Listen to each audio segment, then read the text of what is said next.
Oke, terima kasih buat sambutannya yang luar biasa. Saya mengucap syukur buat bisa ada di tengah-tengah komunitas Women's Talk ini. Dan saya bersyukur sekali bisa ketemu walaupun nggak secara fisik dengan orang-orang yang sudah saya lama sekali nggak ketemu ya. Kak Mala, 20 tahun yang lalu bersama dengan Kak Agus memberkati pernikahan saya. 21 tahun yang lalu ya. Lalu saya melihat ada Kak Yoti di sini. Hai Kak Yoti, apa kabarnya? Saya juga ada kenali nama tapi nggak tahu ini bener apa enggak ya. Ada Ibu Nelly Unyang dari Miri. Aduh, saya senang sekali ketemu di sini ya dan ketemu dan juga berkenalan dengan yang baru pertama kali ya. Oke, saya akan share apa yang Tuhan taruh di hati saya berkaitan dengan sharing hari ini ya. Sebelumnya saya mau perkenalkan dulu yang baru pertama kali bertemu dengan saya secara virtual juga hari ini. Nama saya Anaho ya. Kalau dilihat memang antara nama dengan casingnya beda banget ya. Memang saya ini asalnya sebetulnya dari Solo. Tapi karena Tuhan pertemukan dengan eh, apa ya ini ya, saya suka bercandain suami saya tuh Shaolin Kung Fu Boy ya dari Gang Lause namanya Ho Yusuf. Jadi sekarang teman-teman panggil saya Anaho ya. Dan kami tinggal di Jakarta, di Kelapa Gading, dikaruniai seorang putri namanya Gita. eh, akan 17 tahun ini ya. Wow. Dan saya melayani bersama dengan suami di gereja lokal di Abad of Ministry di Kelapa Gading ya, di komunitas sel dan saya juga melayani di pelayanan wanita bijak. Saya adalah seorang ibu rumah tangga dan perempuan yang tidak apa ya bukan bukan yang ahli gimana gimana tapi saya mau ahli makin kenal Tuhan itu aja sih ya dan saya senang sekali bisa share di sini ada moms ada daughter ya saya tadi sedikit diperkenalkan ini luar biasa sekali ya perempuan tua dan perempuan muda bersama-sama saling belajar dan melayani. Nah untuk hari ini saya memberikan judulnya adalah setelah saya doakan ya awal Mei Bu Tati hubungin saya dan saya langsung cek agenda ya. Kalau misalnya bisa, saya langsung berdoa. Ini apa nih yang mau diomongin? Terus saya tanya Bu Tati, apa Bu Tati yang ingin disampaikan? Bu Tati sempat share tentang maraknya mental issue hari-hari ini ya, hal-hal yang berkaitan dengan mental ya, mental health, kesehatan mental, khususnya wanita ya. Dan ini menjadi sebuah kebutuhan, apalagi kalau ada ibu-ibu dan teman-teman yang mengikuti persidangan yang paling heboh di seluruh dunia yang sedang berlangsung hari ini ya, yaitu antara Amber Heard dan Johnny Depp ya. Nah itu sangat terlihat hal-hal yang mentally sick ya. Kalau menurut saya juga senang mengikutinya. Tapi kita nggak mau bahas Amber Heard hari ini ya. Maka Tuhan memberikan ini di hati saya, yaitu Lord, you are my hiding place. Ya, ini saya berharap dari judul ini kita sungguh-sungguh boleh mengalami bahwa Tuhan tempat perteduhan, perlindungan seperti doa dan juga pujian yang tadi disampaikan oleh Adria ya, doa yang dinaikkan oleh Kak Mala tadi ya, tempat perlindungan kita. Nah, saya berdoa bahwa lewat belajar bersama-sama firman Tuhan hari ini kita terus dikuatkan ya karena masa ini semakin sulit ya kondisi tidak akan mudah walaupun kemarin Pak Jokowi sudah mengumumkan lebih kelonggaran dalam hal memakai masker tetapi masanya menjadi semakin sulit dan sukar dan kita ada di dalam masa anugerah ini dan Tuhan berikan di dalam Mazmur 56 ya hal yang mendasari hal ini. Saya boleh minta tolong Kak kepada Noni, boleh tolong Noni dibacakan yang ada di slide? Oke. Untuk pemimpin biduan, menurut lagu, merpati di pohon-pohon tarbantin yang jauh. Miktam dari Daud, ketika orang Filistin menangkap dia di Gat. Kasihanilah aku ya Allah, sebab orang-orang menginjak-injak aku Sepanjang hari orang memerangi dan mengimpit aku. Seterus-teruku menginjak-injak aku sepanjang hari. Bahkan banyak orang yang memerangi aku dengan sombong. Waktu aku takut, aku ini percaya kepadamu, kepada Allah yang firman-Nya kupuji. Kepada Allah aku percaya, aku tidak takut. Apakah yang dapat dilakukan manusia terhadap aku? Sepanjang hari mereka mengacaukan perkaraku. Mereka senantiasa bermaksud jahat terhadap aku. Mereka mau menyerbu, mereka mengintip, mengamat-amati langkahku seperti orang-orang yang ingin mencabut nyawaku. Lanjut. Apakah apakah mereka dapat luput dengan kejahatan mereka? Runtuhkanlah bangsa-bangsa dengan murka-Mu ya Allah. Sengsaraku Engkaulah yang menghitung-hitung, air mataku Kau taruh ke dalam kirbat-Mu. Bukankah semuanya telah Kau daftarkan? Maka musuhku akan mundur pada waktu aku berseru. Aku yakin bahwa Allah memihak kepadaku. Kepada Allah firman-Nya kupuji. Kepada Tuhan firman-Nya kupuji. Kepada Allah aku percaya, aku tidak takut. Apakah yang dapat dilakukan manusia terhadap aku? Nazarku kepadamu ya Allah akan kulaksanakan, dan korban syukur akan kubayar kepadamu. Sebab Engkau telah meluputkan aku daripada maut, bahkan menjaga kakiku, sehingga tidak tersandung, maka aku boleh berjalan di hadapan Allah dalam cahaya kehidupan. Thank you Nani ya. Nah, kita akan melihat ya, Mazmur 56 ini ditulis oleh Raja Daud tidak dalam keadaan baik-baik saja. Dia dalam keadaan sangat terjepit, sangat tertekan, sangat gelisah, takut, khawatir, cemas, semuanya menjadi satu. Ya, dan ini adalah kondisi yang tidak disukai ya oleh setiap kita juga ya. Dan kita tahu bahwa Raja Daud itu dicatat di dalam Perjanjian Baru sebagai orang yang hidupnya berkenan kepada Allah. Dia melakukan dosa tetapi hidupnya berkenan. Di Kisah Para Rasul dicatat itu. Kenapa?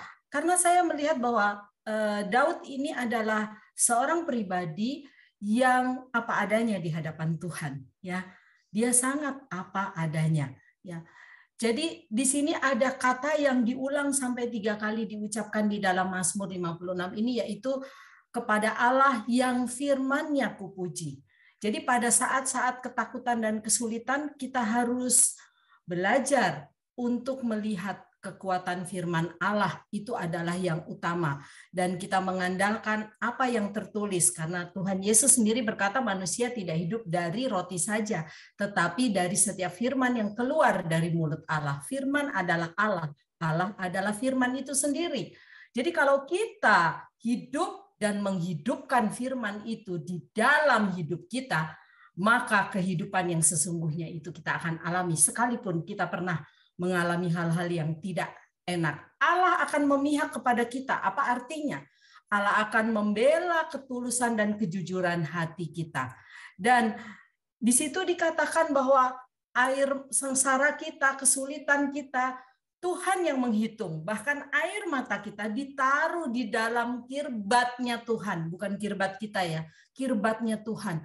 Artinya Tuhan amat sangat sungguh mengerti apa yang menjadi kesusahan hati kita. Dan firman itulah yang dikatakan Daud sampai 3 kali. Kepada Allah yang firman-Nya kupuji. Artinya dia mempertetapkan hatinya, memilih untuk percaya kepada firman di atas segala realita yang harus dia hadapi. Jadi itu adalah gambaran tentang betapa Tuhan peduli. Kalau ada kesulitan, kekhawatiran, pencobaan yang berat menimpa kita, kita tidak boleh lupa bahwa Allah matanya tidak pernah lepas daripada kita. Dia penuh kasih sepanjang masa kita berproses dengan diri kita. Itukah pengalaman yang menyakitkan, sakit penyakit, sulit tidur, masalah keuangan, ataupun apapun yang bisa disebut sebagai masalah. Dia tidak pernah meninggalkan kita. Nah, ibu-ibu dan teman-teman, kita mesti tahu bahwa adalah sangat wajar kalau kita merasakan cemas, gelisah, khawatir, takut. Itu adalah sangat-sangat manusiawi. Bahkan ada masa-masa kita sulit percaya bahwa Tuhan itu ada. Buat saya, itu adalah hal yang sangat wajar, manusiawi. Karena kita memang dengan keberdosaan kita akan mengalami hal-hal ini, rasa ini. Tetapi ini menjadi sangat berbahaya kalau kita biarkan ini menguasai kita. Nah, itu berbeda. Merasakan dengan dikuasai itu berbeda. Kalau kita sampai dikuasai, maka inilah yang menjadi bentuk depresi. Itulah yang menjadi satu bentuk rasa tidak nyaman dengan diri sendiri, dengan orang lain, dengan Tuhan. Dan itulah tempat yang paling disukai iblis untuk memasukkan semua tipu dayanya. Ibu-ibu dan teman-teman, saya mendengar ikut satu seminar seorang hamba Tuhan yang melayani khusus demonologi. Dia katakan bahwa orang yang dirasuk setan itu lebih mudah dilayani. Diusir setannya, selesai. Tetapi yang jauh lebih sulit kalau orang Kristen sudah lahir baru, punya karakter yang senada dan seirama, sefrekuensi dengan iblis. Nah, itu masuk lewat ini, cemas, khawatir, gelisah, dan akhirnya tipu daya iblis itu dia terima. Oh, ini cocok sama saya, satu frekuensi. Ya udah. Nah, itu jauh lebih sulit. Itu butuh konseling, itu butuh didoakan, itu butuh waktu dan proses yang panjang. Rasa cemas adalah hal yang normal. Tapi itu harus kita waspadai, kita harus kenali. Ya, sejak rasa itu ada, dan kalau rasanya sudah mulai menguasai kita, tanda-tanda yang paling terlihat adalah kita sulit senyum. Nggak ada orang cemas bisa senyum, nggak ada. Saya percaya sulit sekali senyum. Ya, dan itu bisa menjadi gangguan kecemasan. Mental health atau kesehatan jiwa itu adalah sebuah kondisi di mana orang bisa mengatasi, menaklukkan dan terbebas dari gangguan itu walaupun bisa sempat diganggu, ya, sehingga dapat menjalankan hidupnya dengan normal, menyesuaikan diri dengan setiap masalah yang ada karena Allah menciptakan kita sebagai manusia itu lentur mengikuti setiap perubahan hidup termasuk masalah. Kita diciptakan itu dan firman Tuhan juga memberikan jaminan itu kepada kita. Kita diberikan jalan keluar sehingga kita dapat menanggungnya. Diberikan kekuatan ya untuk menanggung, untuk berproses. Ini adalah hal yang perlu kita perhatikan. Kenapa? Karena tuntutan hidup sangat dan makin tinggi. Tekanan-tekanan akan makin banyak, bukan makin berkurang. Ya, jadi kalau kita punya kesehatan mental itu buruk, kita akan masuk di dalam depresi, ya. Dan ini adalah hal yang sangat rentan, ya. Bukan hanya wanita, tentunya pria juga, tetapi wanita karena dengan perasaannya, pikiran dan kehendaknya dikuasai itu, sehingga itu menjadi lebih rentan. Tuhan punya rencana buat kita. Persoalannya apakah kita mempercayai Dia, ya. Percaya itu adalah sesuatu yang mudah diucapkan, tetapi sejujurnya kita tahu apakah kita percaya penuh, whole, bulat, sesungguhnya kepada Tuhan. Kalau ada keraguan sedikit, sesungguhnya kita tidak percaya, ya. Dan ini tentunya akan menolong kita untuk membawa satu pertanyaan kepada diri kita. Apakah saya mempercayai Tuhan? Ini adalah pertanyaan yang membuat kita bisa berpikir betul-betul kalau kita mempercayai Tuhan ada kekuatan, ya. Nah, ini yang tercatat di dalam Mazmur 56 kalau di terjemahan bahasa Indonesia ayat yang keempat, kalau di terjemahan bahasa Inggris ayat yang ketiga. Waktu aku takut, nah, waktu Daud takut, dia mempertetapkan hatinya untuk percaya kepada Tuhan. Aku ini percaya kepadamu. King James terjemahannya mengatakan, what time I am afraid, I will trust in thee. The Passion Translation, menuliskan, but in the day that I'm afraid, I lay all my fears before you and trust in you with all my heart. Nah ini tadi, kita kadang-kadang percaya tapi belum bulat. Nah ini kita perlu jujur pertama. Jadi untuk percaya kepada Tuhan, percaya kepada Allah, ada 3 hal yang kita perlu terus bertumbuh di dalamnya. Yaitu percaya kepada firman-Nya, percaya kasih-Nya, dan percaya kedaulatannya. Oh, ya ini betul, mudah diucapkan, tetapi sesungguhnya ini bukan hal yang mudah kalau kita tidak berlatih dan bertumbuh di dalamnya. Kita bisa bertumbuh, kalau saya memakai pola ini untuk saya pribadi. Menjadikan Kristus sebagai pusat hidup saya, dan melalui peristiwa hidup sehari-hari, mengalami pertolongan Roh Kudus. Dan saya terus bertumbuh menjadi murid Kristus yang kuat dan dewasa lewat disiplin rohani, baik pribadi maupun bersama-sama. Nah, ini adalah bagian dari disiplin rohani, kita belajar seperti ini secara komunal. Tetapi hal yang pertama dan yang utama adalah secara pribadi. Segitiga pertumbuhan ini sangat-sangat menolong saya sebagai pribadi. Saya bagikan ini dan sangat simple, sangat basic, ya. Lakukan saja hal yang simple, basic dan esensi, maka kita akan bertumbuh, ya. Karena kekristenan itu it's not a difficult thing. It's easy. It's comfort, it's joyful, ya. Nah, kita mau lihat yang pertama. Bagaimana kita belajar mempercayai dan kenapa kita perlu mempercayai firman Tuhan? Ya, ada beberapa ayat yang sering kita dengar, ya, tetapi respon hati kita bisa berbeda-beda saat mendengar ayat yang sama. Kenapa? Karena kita memang perlu bertumbuh di dalam mempercayai Tuhan lewat firman-Nya.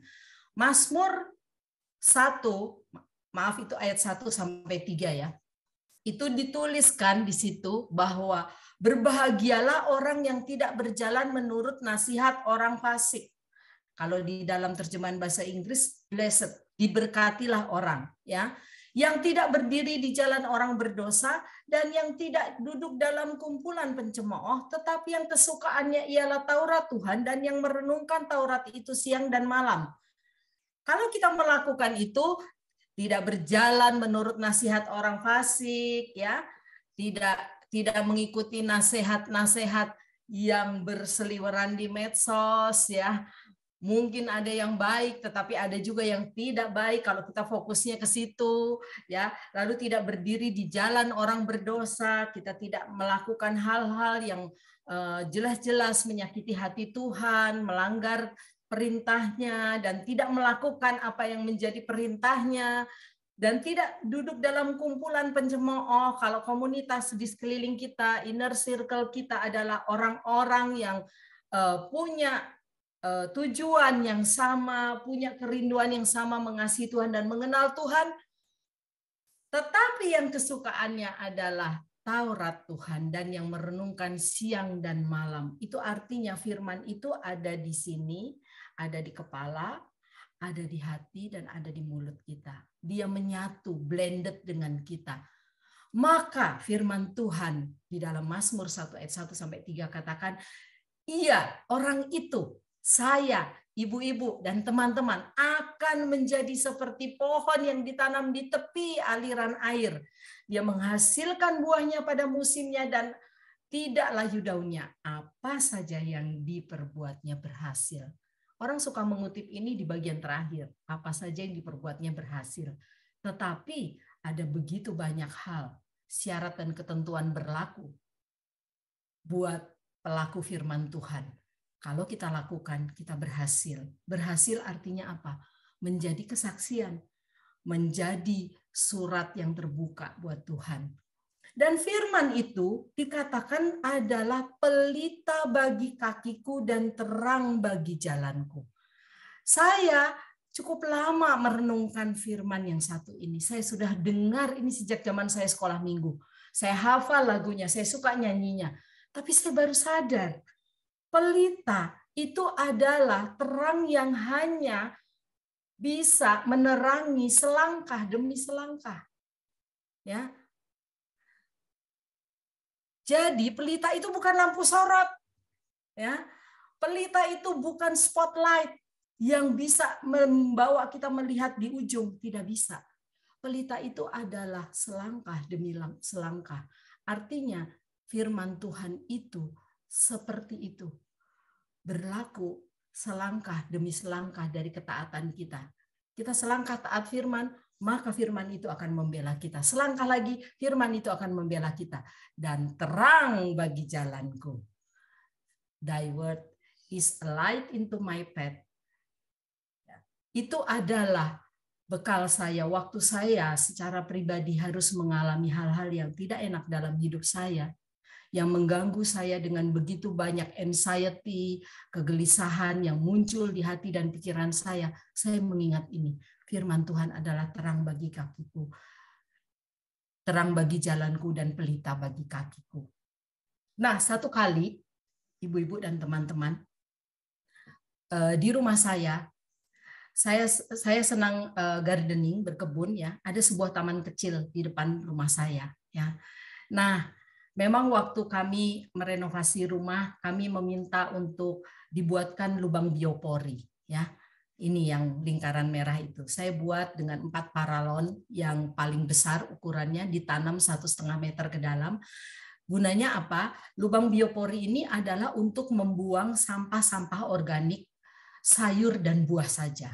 Ya, yang belum kena minyak, yang tidak kena minyak. Saya buang di situ. Ya.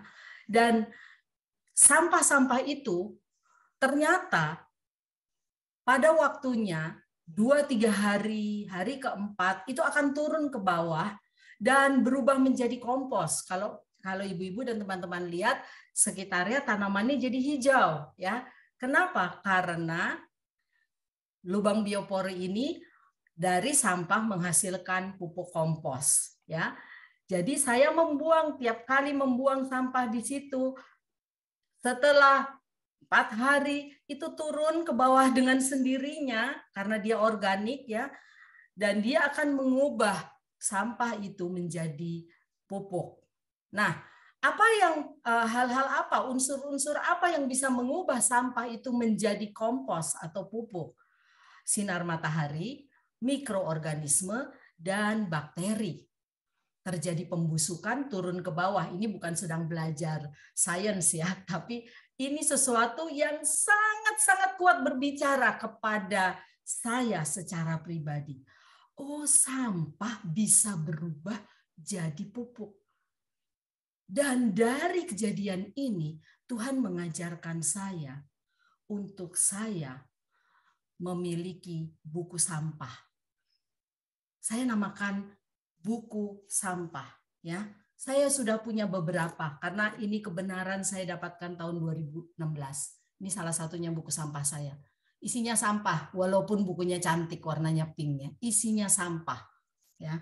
Sampah-sampah ini adalah sampah yang masuk di dalam pikiran saya, hati saya, yang mengganggu, yang membuat saya freeze, yang membuat saya numb, yang membuat saya do know how to do know how to think, do know how to react. Itu dia. Itu saya beri nama sampah. Itu bisa perkataan yang dikatakan orang, kata-kata yang ditulis orang tentang saya di chatting, saya mengatakan hal-hal yang buruk yang tidak sesuai dengan firman Tuhan tentang diri saya, itu saya kategorikan sebagai sampah. Saya berlatih sampai hari ini, bahkan 4 hari yang lalu saya baru buang sampah. Ya. Nah, inilah yang akan menghasilkan kedewasaan dan pertumbuhan. Inilah yang akan menghasilkan jiwa yang sehat, pikiran, kehendak, dan perasaan yang sehat. Salah satunya, sekali lagi ibu-ibu, saya adalah ibu rumah tangga, bukan psikolog, bukan ahli, bukan terapis, dan lain sebagainya. Tapi saya senang membagikan kebenaran ini. Karena saya mendapatkan banyak hal yang indah di balik semua yang nggak enak itu. Saya tahu bahwa ketakutan, kegelisahan, kecemasan, kekhawatiran, my anxiety, itu adalah sampah yang akan berubah menjadi kompos rohani untuk jiwa saya menjadi sehat. Tapi harus ada unsur. Yang pertama firman Tuhan. Seperti sinar matahari. Itu adalah unsur terpenting di mana sampah itu berubah menjadi pupuk kompos.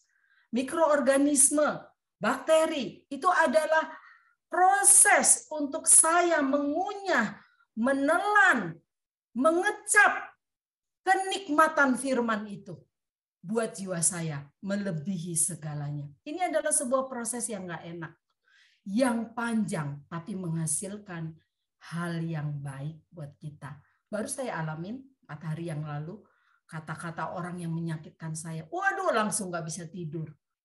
Saya ambil buku sampah. Saya buang di tempatnya. Yang pertama, percaya kepada firman-Nya. Ya. Yang kedua adalah percaya akan kasih-Nya. Ini juga hal yang kelihatannya simpel dan sederhana.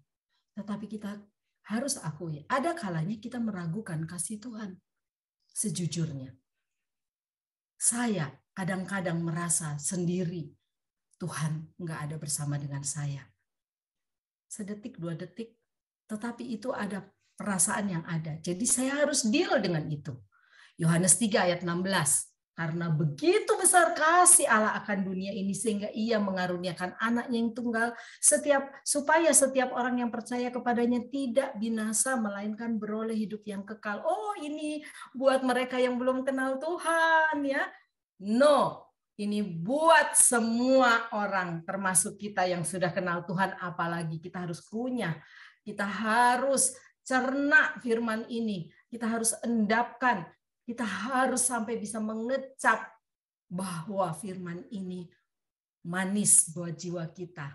Ya. Kasih Allah begitu luas untuk menjangkau dunia ini. Allah mengaruniakan anaknya sebagai korban penebusan. Pendamaian Allah mengalir dari hatinya yang penuh kasih. Dan itu diperuntukkan buat kita. Apalagi waktu kita mengalami kecemasan. Kita mudah sekali untuk tidak merasa dikasihi. Termasuk oleh Allah. Kata percaya di dalam bahasa Yunaninya adalah pisteo. Artinya mengandung unsur keyakinan yang kokoh, persekutuan kepada Allah untuk menyangkal diri dan taat, memilih taat kepada Kristus, dan percaya penuh bahwa hanya di dalam Kristus saya mampu dan saya bersedia dituntun di dalam persekutuan dengan Kristus untuk melalui rasa tidak dikasihi ini. I can do all things through Christ who strengthen me. Segala perkara dapat kutanggung di dalam Dia yang memberikan kekuatan kepadaku. Dan hidup yang kekal itu dikaruniakan kepada kita. Kasih Allah itu bukan hanya untuk selama kita hidup di dunia yang singkat ini. Ya, tetapi sampai kepada kekekalan yang tidak ada ujungnya. Kalau kita makin merenungkan, kita mempercayai ini, maka kita akan mengalami bahwa percaya kepada Allah, salah satunya adalah percaya akan kasih-Nya. Hati dan pikiran yang jernih, itu akan menolong kita mendengar suaranya. Saya tidak pernah tidak. Kalau saya melewati kecemasan, kegelisahan, merasakan itu, saya selalu berkata sama Tuhan, Tuhan, satu kata aja Tuhan ngomong. Saya minta satu perkataan-Mu, satu kata aja Tuhan. Tapi Tuhan kadang-kadang memberikan lebih dari satu, lebih dari yang saya minta. Dan hal yang paling membuat saya kembali kepada kasih-Nya berkali-kali adalah kalau saya mendengar Tuhan berkata, Ana, aku mengasihi-Mu. Atau, apakah kasih-Ku tidak cukup buat-Mu? Udah. Kalau Tuhan udah ngomong itu, persoalannya saya baru bisa mendengar suara Tuhan. Kalau hati dan pikiran saya jernih dan tenang. Kita sering mendengar ayat ini, tapi berapa sering kita mengalaminya? Kasih Allah adalah milik kita. Kasih Allah itu berlaku di dalam setiap keadaan. Tidak ada terms and condition applied. Tidak ada. Kasih itu mutlak adalah milik kita. Yohanes 10 ayat 10 berkata bahwa iblis datang untuk mencuri, membunuh, dan membinasakan. Pencuri datang hanya untuk mencuri, membunuh, dan membinasakan. Yesus datang supaya kita mempunyai hidup dan mempunyainya dalam segala kelimpahan. Abundantly. Kelimpahan artinya tidak terukur lagi. Yang ketiga, jadi yang pertama percaya firman-Nya, yang kedua percaya kasih-Nya, yang ketiga percaya kedaulatannya. Seringkali kalau kita sedang mengalami kecemasan, kegelisahan, salah satu dari tiga ini menjadi minim, menjadi berkurang, ya. Percaya tidak bisa tanpa mengalami dan mengakui kedaulatan Tuhan. Percaya dia itu tidak bisa tanpa mengalami dan mengakui. Karena hanya lewat hal itulah percaya kita menjadi kuat. Seberapa kita percaya kepada kedaulatan Tuhan? Mazmur 73 ayat 25-26. Siapa gerangan ada padaku di surga selain Engkau ya Allah? Selain Engkau tidak ada yang kuingini di bumi. Sekalipun dagingku dan hatiku habis lenyap, gunung batuku dan bagianku tetaplah Allah selama-lamanya. Oh, saya senang sekali apalagi ayat ini ada lagunya, ya.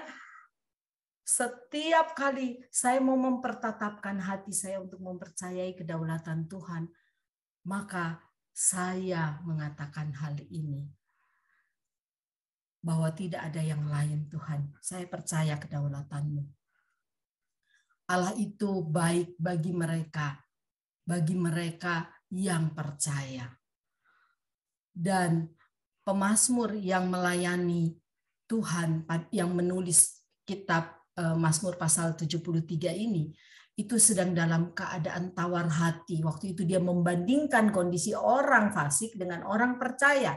Tetapi keyakinannya pada Allah dan jalan-jalannya dipulihkan waktu Allah menyatakan akhir yang menyedihkan dari orang fasik dan berkat sesungguhnya untuk orang percaya. Kesudahan mereka diperhatikan oleh Tuhan. Dan hanya dekat Allah saja kita menjadi tenang. Jadi ibu-ibu dan teman-teman, saya percaya ketiga hal ini seumur hidup kita perlu terus berlatih dan bertumbuh. Kita nggak bisa berhenti dan puas di satu titik. Ini bukan masalah menjadi berohani, bukan status pelayanan, status kerohanian, bukan. This is about your quality spiritual life, your mature spiritual life. Hanya itu yang bisa membuat kita kuat menghadapi tekanan. Hanya itu yang membuat kita terus bertumbuh. Satu hari ada seorang ibu yang datang kepada saya dengan begitu banyak tekanan. Kenapa? Karena putrinya berusia 15 tahun itu terkena anoreksia. Umur 15 tahun sudah terkena anoreksia. Badannya kurus kering dan dia selalu merasa gemuk. Nah, itu sudah masalah mental health. Tetapi saya selama mendoakan ibu ini, saya selalu lebih terbeban melayani mamanya daripada anaknya. Dia berkali-kali bilang, ayo Bu, ketemu anak saya, ngobrol sama anak saya. Rasanya ini nih.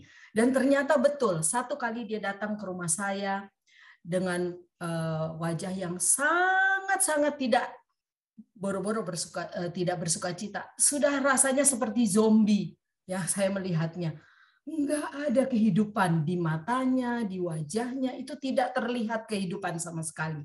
Dia datang ke rumah saya, lalu dia bilang gini, Bu, tolong saya mau percaya, tapi saya tidak bisa, Bu. Saya mau percaya, saya takut dimarahin Tuhan, saya takut Tuhan marah sama saya. Itu sudah menjadi sebuah tekanan buat dia. Dan saya cuma berkata, it's okay. It's okay kamu ngomong sama Tuhan. Tuhan, tolong saya yang tidak percaya ini. Memang kamu nggak percaya kok. Sesederhana itu. Saya bilang, oke ya Bu ya. Oke. Dia merasa sangat bersalah. Dia tiap kali meal time-nya anaknya. Dia sangat stres menghadapi waktu makan anaknya. Dia selalu pegang timbangan, bawa timbangan, ukur makan anaknya. Dan itu sangat-sangat membuat dia tertekan dan anaknya lebih tertekan. Up and down, terus. Dan saya hanya berkata, datang kepada Tuhan, katakan apa yang kau rasakan, dan mintalah pertolongan Tuhan. Di Alkitab dicatat kok, tolong aku yang tidak percaya ini. Jadi ada saatnya kita tidak percaya, it's okay. Tapi itu jangan menguasai kita, karena yang lain akan masuk dengan tipu dayanya. Jadi itu sebuah latihan, ya. Dan sekarang saya mendampingi ibu ini. Saya juga mendampingi seorang wanita single yang terkena bipolar, ya. Dia sudah mengalami terapi. Memang kalau sudah sangat mengganggu harus datang kepada ahlinya, ya. Dia sudah datang dan dia tiap kali dia belajar, tapi dia banyak bertumbuh. Dia mengaku bahwa, Kak, aku ini bipolar, Kak. Tolong aku ditemenin. Dia cuma minta ditemani saja. Dia tidak minta yang lain. Dan ya saya menerima dia, ya. Saya bilang, ayo, kamu bisa self healing, kamu bisa menjadi lebih baik setelah terapi yang dilakukan bersama dengan psikiater. Kenapa? Karena saya bilang, kamu datang ke psikiater selalu hanya diberi obat, didengar dan diberi obat tidur, bukan? Kamu datang kepada Tuhan, setelah kamu tenang, kamu mendapatkan kehidupan itu, karena itu adalah janji Tuhan bahwa tidak akan melebihi kekuatanmu, dan pada waktu kita butuh pertolongan, Dia akan memberikan kita kekuatan untuk kita bisa melaluinya.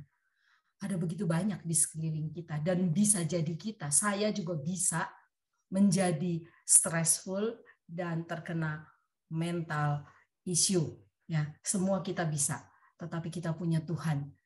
Kita belajar percaya kepada Tuhan, membangun kepercayaan kita kepada Tuhan lewat percaya kepada firman-Nya, percaya kepada kasih-Nya, dan percaya kepada kedaulatannya. Nah, ibu-ibu dan teman-teman, apa tandanya kalau kita sehat jiwanya? Ini dia tandanya. Sukacita, ya. Walaupun tipe sanguin yang suka rame, begitu dia cemas, dia nggak bisa bersukacita. Dia rame tapi ramenya aneh, gitu ya. Tipe apapun, tipe temperamen apapun, ini adalah tandanya. Sukacita itu bukan happy. Joy come out from your heart, come out from your mind.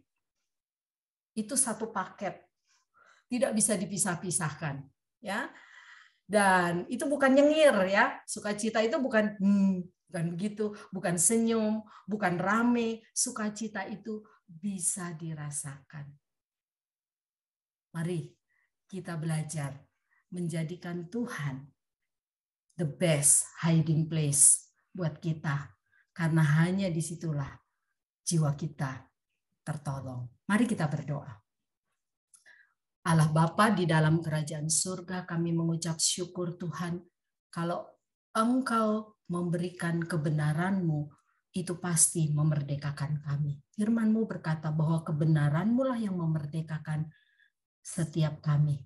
Dan kami mau mempercayai, memilih mempercayai, bertumbuh terus di dalam rasa percaya kami kepada Engkau, kepada firman-Mu, kepada kasih-Mu, kepada kedaulatan-Mu.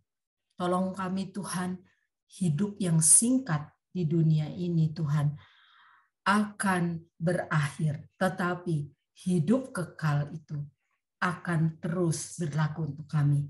Dan kami rindu Tuhan, kekuatan, otoritas, firman, kasih, dan kedaulatan-Mu itu yang menjaga hidup kami. Aku berdoa Tuhan untuk setiap ibu-ibu dan teman-teman yang ada di dalam Zoom hari ini Tuhan. Kami percaya, aku sangat percaya tidak ada yang kebetulan kalau kami yang hadir di sini. Kami mau buang semua sampah Tuhan. Hal-hal yang membuat jiwa kami menjadi rusak dan sakit.